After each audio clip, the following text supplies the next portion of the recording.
ဇလန်းဆဆချင်းမှာတော့မိန်းကလေးတစ်ယောက်ဟာသူ့ကိုယ်သူနန်းပီဇတွေထိုးသွင်းနေတာကိုတွေ့ရပါတယ်။အဲ့ဒီလိုထိုးသွင်းလိုက်တာနဲ့တပြိုင်နက်သူမရဲ့အရေးပြားပေါ်မှာကြက်သီးတွေထားလာပြီးမကြခင်မှာပဲအမဲရောင်ငန်းတောင်ပံမွေတွေစပေါက်လာပါတော့တယ်။သူမကအဖြူရောင်မွေးကိုလိုချင်ခဲ့တာဖြစ်ပေမဲ့ထွက်လာသမျှကအမဲရောင်တွေကြီးဖြစ်နေခဲ့တာပါ။ဒီအချိန်မှာပဲသူမရဲ့ခြေထောက်တွေကလည်းစတင်ပြောင်းလဲလာပါတယ်။ဖနက်ကိုချွတ်ကြည့်လိုက်တဲ့အခါသူမရဲ့ခြေချောင်းတွေဟာငန်းခြေထောက်တွေလိုမျိုးတစ်ခုနဲ့တစ်ခုကူးကပ်သွားတာကိုမြင်လိုက်ရပါတယ်။သူမရဲ့အစီအစဉ်ကတဝက်လောက်အောင်မြင်နေပြီဖြစ်တဲ့အတွက်အဆုံးစွန်ထိသွားပြီးပြီးပြည့်စုံတဲ့ငန်းမဲကြီးအဖြစ်ပြောင်းလဲဖို့ဆုံးဖြတ်လိုက်ပါတယ်။ဒါနဲ့ပဲမှန်ကွဲစားတစ်ခုကိုကောက်ကန်လိုက်ပြီးခေါင်းဆောင်ကခြေသေးမလေးရဲ့လေပင်ကိုထိုးသွင်းတက်ဖြတ်လိုက်ပါတော့တယ်။အလောင်းကိုဖွက်ထားလိုက်ပြီးသူမနေရာမှာအစားထိုးဝင်ကားဖို့အစင်သင့်ဖြစ်သွားခဲ့ပါတယ်။ပြပွဲစတင်တဲ့နေ့မှာတော့သူမရဲ့ခန္ဓာကိုယ်ဟာဆက်လက်ပြောင်းလဲနေစေပါ။စင်မြင့်ထက်မှာကပြနေရင်းနဲ့ပဲသူမရဲ့လက်မောင်းတွေမှာအမဲရောင်မွေးနူလေးတွေထပ်ပေါက်လာပါတယ်။ဒီအပြောင်းလဲကသူမရဲ့ကောက်ွက်တွေကိုငန်းတကောင်လိုပို့ပြီးတိမ်မွေးလာပါသွားစေပြီးပရိသတ်တွေကိုရင်သက်ရှုမောဖြစ်စေခဲ့ပါတယ်။တဖြည်းဖြည်းနဲ့သူမရဲ့လက်တံတွေဟာတောင်ပန်တွေအဖြစ်ပြောင်းလဲသွားပြီးတကူလုံးလည်းအမွေးတောင်တွေဖုံးလွှမ်းသွားပါတော့တယ်။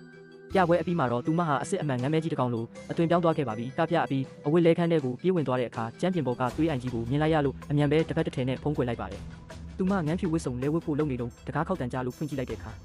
အပြင်မှာရက်နေတာကတခြားသူမဟုတ်ပါဘူး။စောစောကသူမတက်လိုက်တယ်ဆိုတဲ့ခေါင်းဆောင်ကခြေတီမလေးဖြစ်နေပါတယ်။အဲ့ဒီကခြေတီမလေးကသူမကိုကြောင်တောင်နဲ့ကြည့်နေတာပါ။